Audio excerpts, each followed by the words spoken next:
우리 도시가 모든 가게가 사라지면 어떻게 될까? 오늘 데이터를 갱신했는데 그 진실이 충격적이다. 오프라인 매장 폐점률이 93%에 달했다. 상상해보라. 출근했다가 퇴근하면 원래 100개였던 상점이 이제 몇 개 남지 않았다. 내가 아직 같은 도시에 있는 걸까? 라는 의문이 든다. 대부분의 가게는 2년도 버티지 못하고 어떤 곳은 몇 달 만에 문을 닫는다. 거리를 걷다 보면 사람 한 명 보기도 어렵다. 한때 어디서나 볼 수 있던 소규모 가게들이 이제 사라지고 있다. 이게 지금의 노동 세계다. 텅 비었다. 베이징은 섬뜩할 정도로 조용해졌다. 중나라의 내부의 정치적 갈등에 대한 소문이 무성하지만 시진핑 주석의 드문 공개 활동이 추측을 부채질한다. 하지만 일반 시민들은 폭풍을 느끼지 못한다. 생존하느라 너무 바빠서다.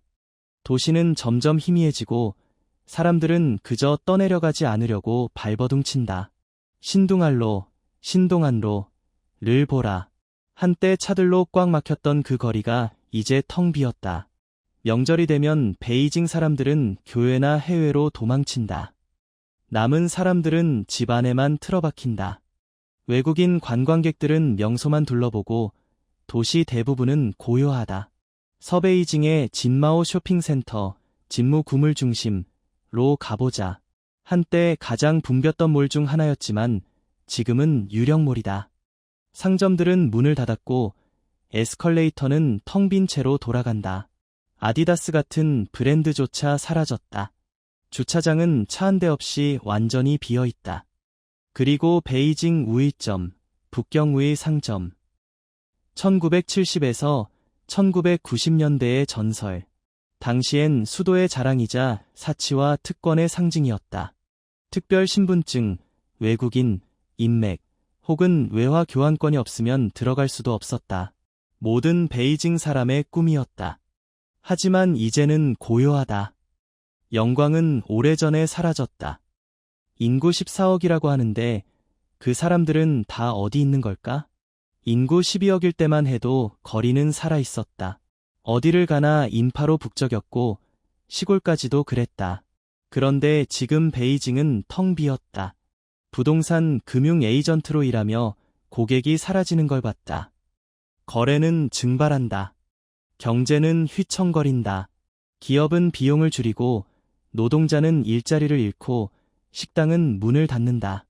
한때 번화했던 상권은 이제 얼어붙은 침묵 속에 있다. 바로 아래층 편의점도 지난주에 문을 닫았다. 오프라인 상업은 이제 누구도 이기는 전쟁터가 아니다. 온라인 쇼핑이 지배하고 오프라인 매장은 숨이 막힌다. 실물 상업의 몰락은 더 이상 숫자가 아니다. 매일 보고, 느끼고, 걸어 다닐 수 있는 현실이다. 중국의 심장, 베이징이 이제 침묵의 도시가 됐다. 올해 우리 건물 아래층 2가게가 문을 닫았다.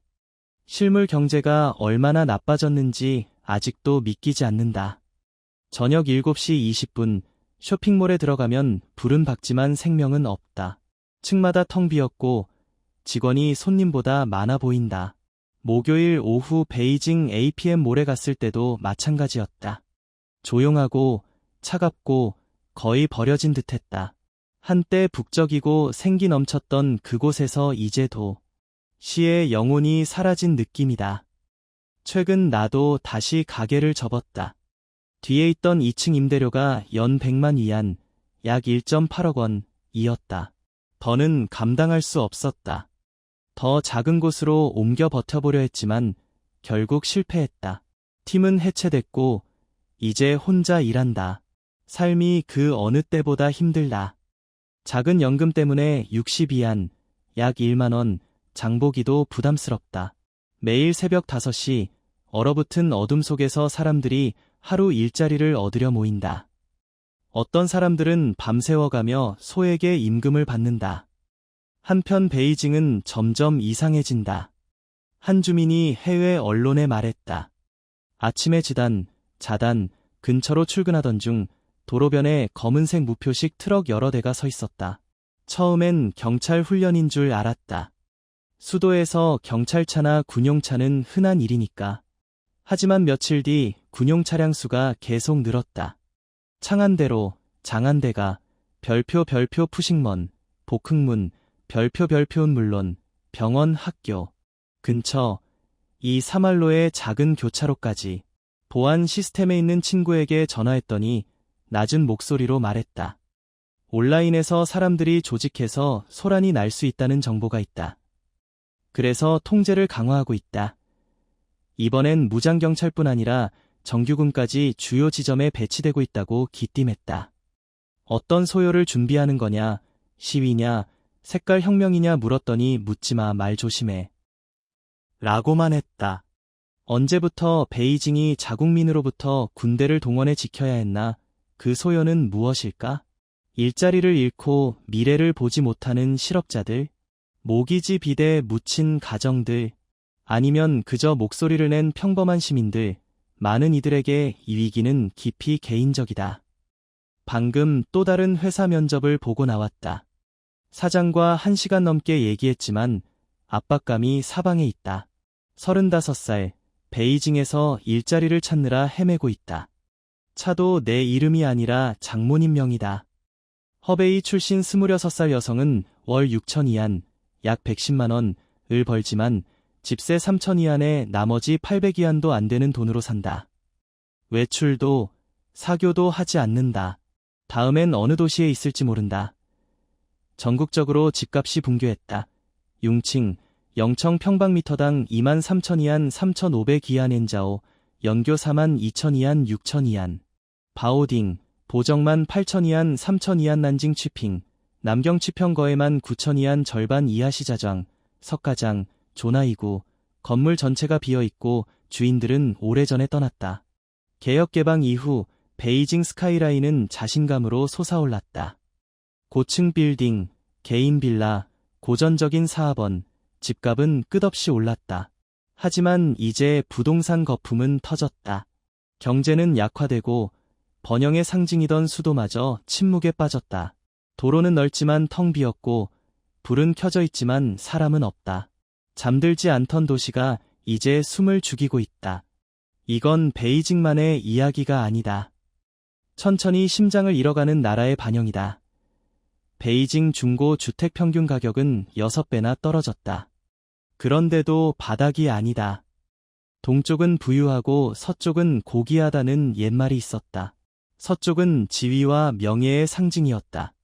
오랫동안 집값이 가장 높았다.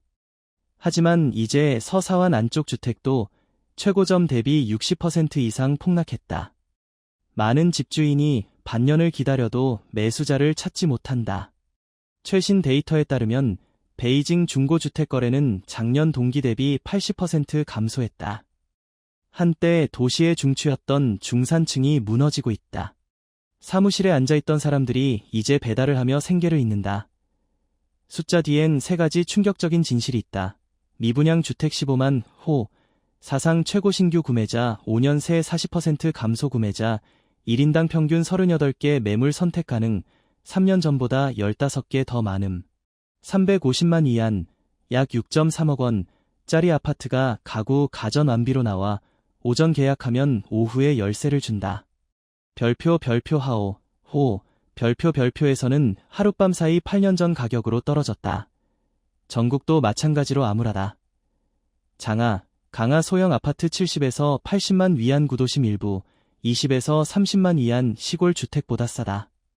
2019년 광하, 엄하에서 78평방미터 2베드룸을 190만 위안에 산 팔로워. 5년 뒤 은행에 65만 위안 빚만 남았다. 장하에서 13년 일하고 빈손으로 끝났다. 가장 무서운 건 가격 하락이 아니라 아무도 사지 않는다는 것이다. 베이징 부동산 시장은 완전히 얼어붙었다.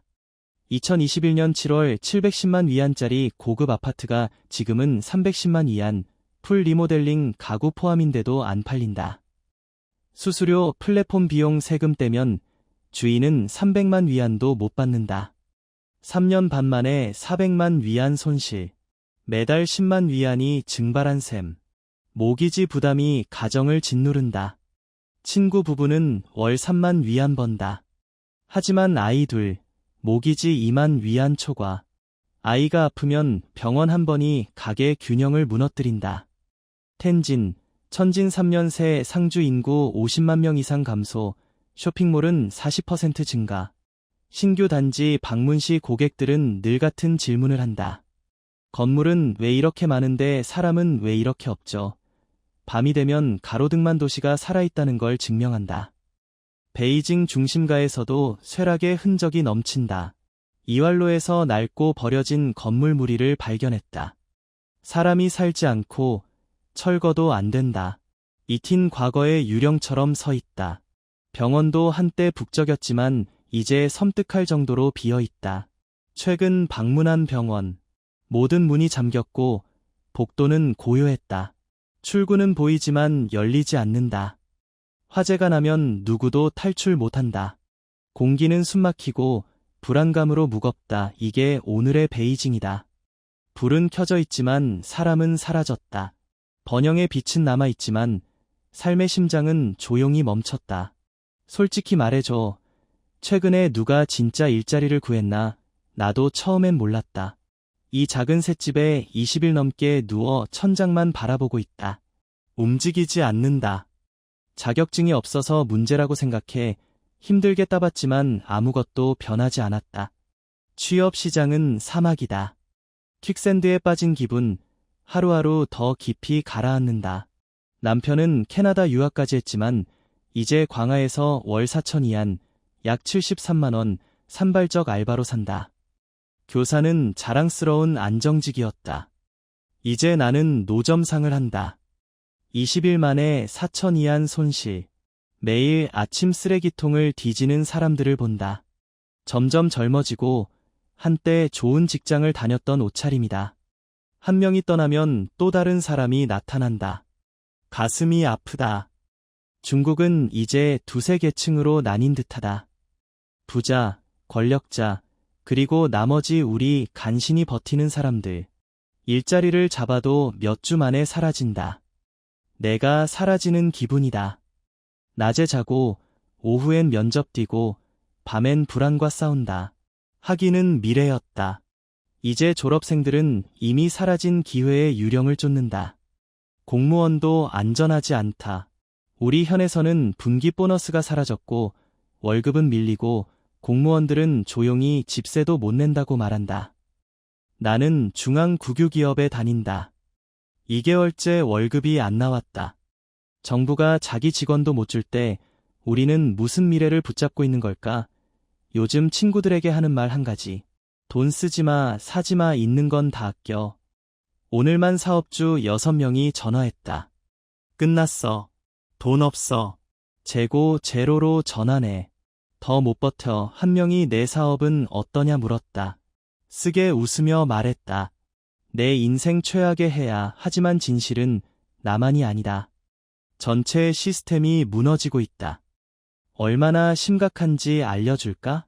잔인한 작은 이야기 하나. 몇 년 전 소개팅에서 날 거절한 여자가 있었다. 내가 돈이 없어서, 차는 싸고, 월급은 적어서. 지난주 그녀가 다시 연락했다. 이제야 내 가치를 알았어. 그녀도 파산했으니까. 더는 이용할 사람도 없으니까. 하지만 가난은 우리를 눈멀게 하지 않는다. 그저 환상을 벗겨낼 뿐이다. 1년 내내 갈아 넣은 끝에 우리는 무엇을 얻었나?